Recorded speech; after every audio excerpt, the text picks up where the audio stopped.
Bollywood silver screen presenting man of the steel. धरती से करोड़ों मील दूर एक ग्रह को दिखाया जाता है जिस ग्रह का नाम क्रिप्टॉन है। ये ग्रह धरती से बहुत ज्यादा एडवांस होता है। इस ग्रह में औरतें बच्चे पैदा नहीं करती बल्कि बच्चे पैदा करने की यहाँ पर एक खास तकनीक होती है। इसी ग्रह पर एक साइंटिस्ट है जिसका नाम जॉरेल है। जॉरेल की पत्नी अपनी कोख से बच्चे को जन्म देती है और ऐसा इस ग्रह में 100 सालों में पहली बार हुआ है। जॉरेल इसके बाद अपने उच्च अधिकारियों के पास जाता है और उन्हें कहता है कि हमने अपने ग्रह को तबाह कर दिया। हमने इसकी कोर में इतनी माइनिंग की कि इसका संतुलन पूरी तरह से बिगड़ चुका है और अब बहुत जल्दी ये ग्रह विस्फोट हो जाएगा। मुझे कोडेक्स दे दो ताकि मैं अपनी नस्ल को बचा सकूं। यहाँ पर अब यहाँ का जनरल जिसका नाम जॉड होता है वो भी आ जाता है। वो भी सभी उच्च अधिकारियों से खफा होता है क्योंकि उन्होंने अपने ग्रह को अपनी जाति को बचाने के लिए कुछ भी नहीं किया।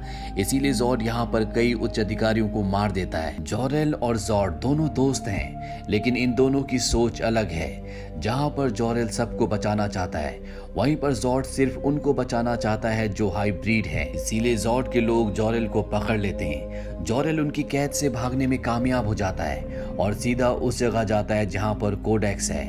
वो पानी के अंदर कूदता है जहाँ पर दिखाया जाता है कि इस ग्रह में बच्चों की खेती की जाती है और इन सब का स्रोत एक ही जगह से निकलता है और वो होता है कोडेक्स। जॉरेल कोडेक्स लेकर यहाँ से निकल जाता है और सीधा अपनी पत्नी और अपने नवजात शिशु के पास पहुँचता है। कोडेक्स के अंदर जितनी भी ताकत होती है उससे वो अपने बच्चे के जीन्स को पूरी तरह से बदल देता है। दरअसल उसने कोडेक्स की सारी शक्तियाँ अपने बच्चे के जीन्स में डाल दी और इसके बाद वो एक फ्लाइंग ऑब्जेक्ट से अपने बेटे कार्ल एल को धरती की तरफ भेज देता है क्योंकि ये ग्रह बहुत जल्दी पूरी तरह से नष्ट होने वाला है। अब यहाँ पर जनरल जॉड भी आ जाता है जो इस बात से बहुत गुस्सा होता है कि जॉरेल ने अपने बेटे के साथ कोडेक्स को कहीं दूसरी जगह भेज दिया है, इसीलिए वो उसे मार देता है और जॉरेल की पत्नी से पूछता है कि बताओ तुमने अपने बेटे को कहाँ भेजा है। जॉरेल की पत्नी कहती है ये तुम्हें कभी पता नहीं चलेगा। यहाँ पर अब इस ग्रह के सुरक्षा दल का यान आ जाता है जो जनरल जॉड और उसके सभी साथियों को पकड़ लेता है। इन सब को बर्फ के अंदर जमा कर 300 चक्र तक इसी अवस्था में रहने की सजा सुनाकर अंतरिक्ष में एक यान से छोड़ दिया जाता है। कुछ ही दिनों बाद दिखाया जाता है कि ये पूरा का पूरा ग्रह ब्लास्ट हो गया जैसा कि जॉरेल ने कहा था। इस घटना के कुछ सालों बाद दिखाया जाता है कि जॉरेल का बेटा कार्ल जो कि अर्थ पर आम बच्चों की तरह उन्हीं के साथ स्कूल पढ़ रहा होता है लेकिन उसके अंदर बहुत सारी शक्तियां होती हैं। वो छोटी से छोटी आहट को सुन सकता है, साथ ही वो किसी भी चीज के आर पार देख सकता है। ये सब चीजें उसे बहुत परेशान करती हैं, इसीलिए वो भागकर एक स्टोर रूम में चला जाता है। टीचर उसे दरवाजा खोलने के लिए बोलती है लेकिन कार्ल जिसका धरती पर अब नया नाम क्लार्क कैंट है वो दरवाजा नहीं खोलता। इसीलिए क्लार्क कैंट की मॉम को बुलाया जाता है जिनका नाम मार्था कैंट है। वो उसे समझाती है और क्लार्क कैंट दरवाजा खोल देता है। क्लार्क के अंदर शक्तियां हैं लेकिन वो अपनी शक्तियों को कभी किसी के आगे जाहिर नहीं करता क्योंकि उसके पिता जोनाथन कैंट ने उसे ऐसा करने के लिए मना किया होता है। एक दिन जब वो दूसरे बच्चों के साथ स्कूल बस में होता है तो एक मोटा बच्चा उसे चिढ़ाना शुरू कर देता है पर क्लार्क उसकी बात का कोई जवाब नहीं देता। अगले पल बस नदी में गिर जाती है और सब बच्चे डूबना शुरू हो जाते हैं पर इससे पहले कि सब बच्चों की जान जाती क्लार्क सब बच्चों को बचा लेता है पर अभी भी मोटा बच्चा नदी के अंदर होता है। क्लार्क उसे भी बचाकर बाहर ले आता है। इसके बाद उस बच्चे के माँ बाप क्लार्क के घर पर आते हैं और वो उसके पिता को कहते हैं कि तुम्हारे बच्चे के अंदर बहुत शक्तियां हैं, तुम्हें दुनिया से उसे छुपाना नहीं चाहिए। क्लार्क के पिता जोनाथन कैंट उनकी बात का कोई जवाब नहीं देते और अपने बेटे क्लार्क के पास जाते हैं। वो क्लार्क से कहते हैं कि मैंने तुम्हें कहा था कि तुम्हें अपनी शक्तियों को दुनिया से छुपा कर रखना है। ये दुनिया तुम्हारी शक्तियों को एक्सेप्ट करने के लिए अभी तैयार नहीं है। क्लार्क कहता तो मैं क्या करता, उन सबको मरने देता। मैं दूसरे बच्चों की तरह क्यों नहीं हूँ, मैं सबसे अलग क्यों हूँ। इस बात से क्लार्क उदास हो जाता है। उसके पिता उसे एक जगह ले जाते हैं जहां पर वो क्लार्क को वो स्पेसशिप दिखाते हैं जिसके अंदर क्लार्क उन्हें बचपन में मिला था। वो क्लार्क को एक की भी देते हैं जिसमें एस लिखा होता है। वो कहते हैं कि ये भी स्पेसशिप के साथ था। मैं इस की को एक धातु वैज्ञानिक के पास ले गया था। उसने मुझे बताया कि ये धातु हमारी दुनिया की नहीं है। इससे यही साबित होता है कि तुम किसी और दुनिया से यहाँ पर आए हो। उस दूसरी दुनिया में तुम्हारे माता पिता होंगे। अगर तुम्हारे पिता ने तुम्हें यहाँ पर भेजा है तो इसके पीछे कुछ न कुछ मकसद होगा और तुम्हें उसी मकसद को ढूंढना है। धीरे धीरे वक्त बीतता है और क्लार्क अब बड़ा हो चुका है। एक दिन जब वो अपने माता पिता के साथ गाड़ी से घर जा रहा होता है तभी एक बहुत बड़ा टॉर्नेडो आ जाता है सबके सब पुल के नीचे अपनी जान बचाने के लिए भागते हैं। तभी क्लार्क के पिता को याद आता है कि उनका डॉग गाड़ी के अंदर ही बंधा हुआ है। वो उसे छुड़ाने के लिए जाते हैं। वो अपने डॉग को तो छुड़ा लेते लेकिन वो खुद वहां पर फंस जाते हैं। दरअसल उनके पैर में फ्रैक्चर हो गया होता है और अब टोर्नेडो उनके बिल्कुल पीछे होता है। हालांकि क्लार्क अपने पिता की जान बचाने के लिए जाना चाहता है, पर उसके पिता इशारे से उसे ऐसा करने से मना करते हैं, क्योंकि वो जानते हैं कि ये सही वक्त नहीं है जब क्लार्क की शक्तियां दुनिया के सामने आए। क्लार्क के पिता की मृत्यु उसकी आंखों के सामने हो जाती है, जिससे क्लार्क पूरी तरह से टूट जाता है। इसके बाद वो अपनी पहचान बदलकर अलग अलग जगह पर काम करता है। कभी वो वेटर बन जाता है तो कभी किसी शिप में काम करता है। एक बार शिप में काम करने के दौरान शिप में आग लग जाती है। क्लार्क अपनी जान पर खेलकर सभी की जान बचा लेता है और चुपके से वहां से निकल जाता है। दरअसल वो अपनी जिंदगी का मकसद ढूंढना चाहता है। वो जानना चाहता है कि वो कौन है, किस दुनिया से आया है और उसे यहाँ पर भेजने का मकसद क्या है। इसीलिए वो दुनिया में घूम घूम कर अलग अलग जगह काम करता रहता है और वो पहुंच जाता है कैनेडियन आर्टिक में, जहां बहुत ज़्यादा ठंड होती है। इसी जगह पर एक न्यूज़ रिपोर्टर भी आती है जिसका नाम लुइस लेन होता है। दरअसल उसे इन्फॉर्मेशन मिली होती है कि कैनेडियन आर्टिक में बर्फ के बहुत नीचे एक स्पेसशिप पाया गया है। उस स्पेसशिप के चारों तरफ जो बर्फ है वो 30,000 साल पुरानी है।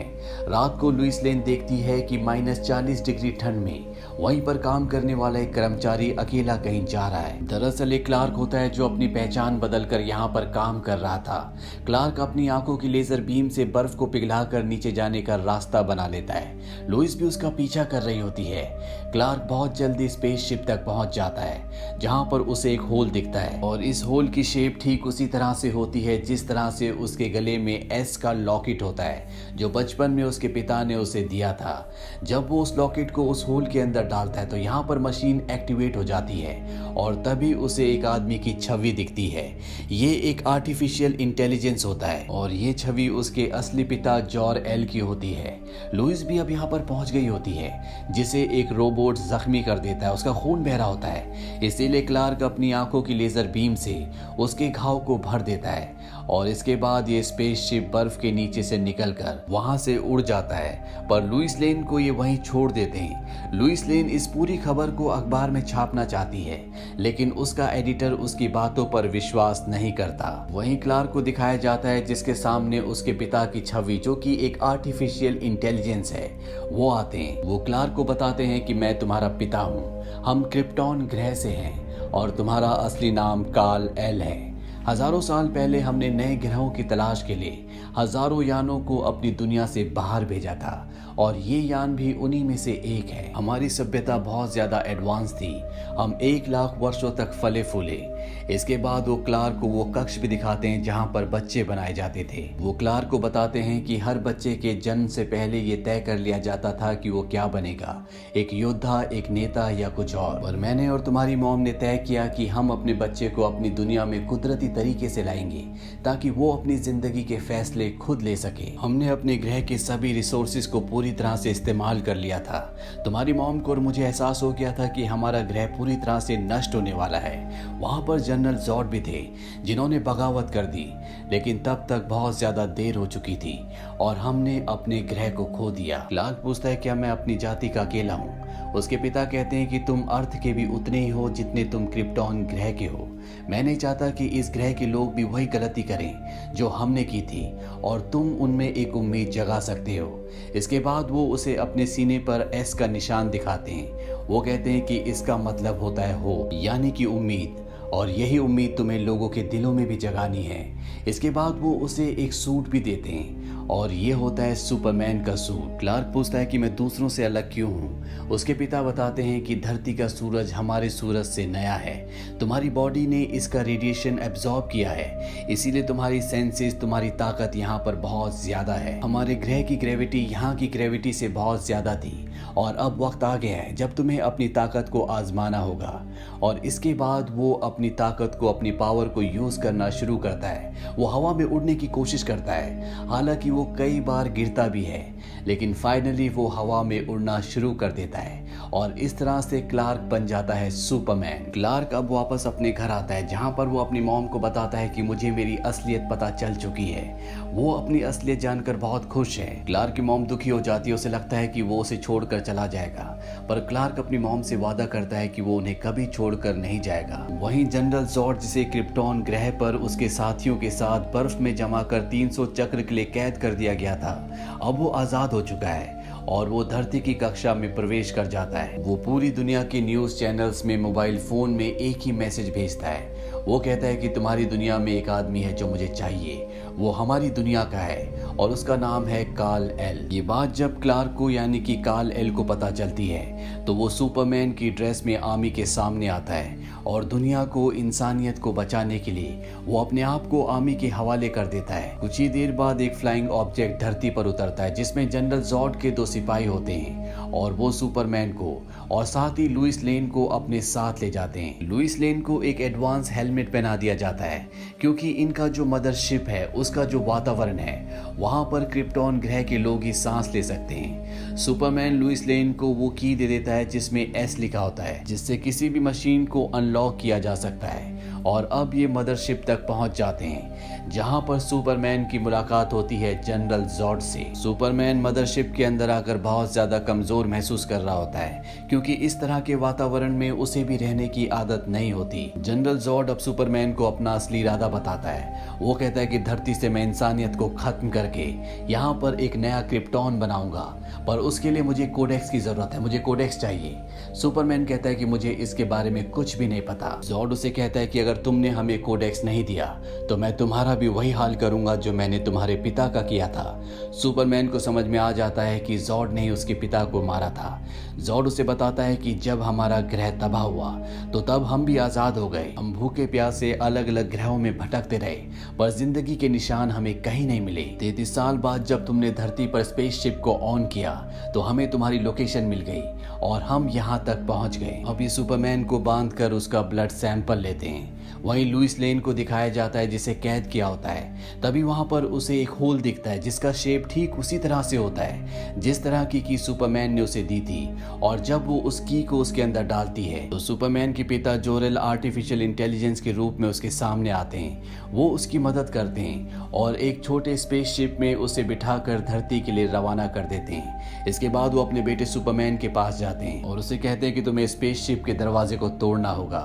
और जब सुपरमैन ऐसा करता है तो सूरज की किरणें उसके ऊपर गिरती है जिससे वो सूरज के रेडिएशन को एब्जॉर्ब करता है और उसकी ताकत उसके पास वापस आ जाती है। वो देखता है कि लुइस लेन का फ्लाइंग ऑब्जेक्ट धरती से टकराने वाला है, इसीलिए वो मदरशिप से निकलकर लुइस लेन तक पहुंचकर उसे बचा लेता है। वहीं जॉर्ड को दिखाया जाता है जो सुपरमैन के घर तक पहुंच जाता है। वो उस फ्लाइंग ऑब्जेक्ट को भी ढूंढ लेता है जिसमें बचपन में सुपरमैन अर्थ तक आया था, लेकिन उसके अंदर भी उसे कोडेक्स नहीं मिलता। उस सुपरमैन की मॉम को टॉर्चर करना शुरू करता है। इन दोनों के बीच में घमासान लड़ाई होती है और इसी लड़ाई के दौरान जॉर्ड का हेलमेट टूट जाता है।